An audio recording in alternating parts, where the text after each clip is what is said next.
నిజంగా చానాల తర్వాత ఒక మంచి తెలుగు మూవీ, అందులోనూ సస్పెన్స్ థ్రిల్లర్ లాంటివి చూసాం. చాలా బాగుంది. యా,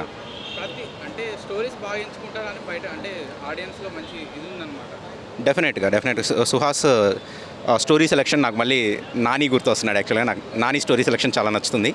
అండ్ సుహాస్ ఇస్ మరో నాని అనమాట, ఇంకో న్యాచురల్ స్టార్ అవుతాడు డెఫినెట్గా. యా,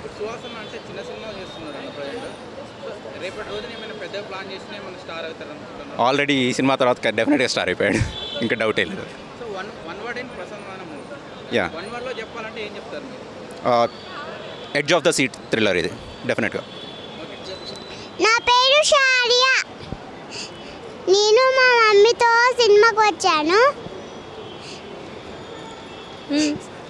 హీరో పక్కన కూర్చున్నాం కదా మనం.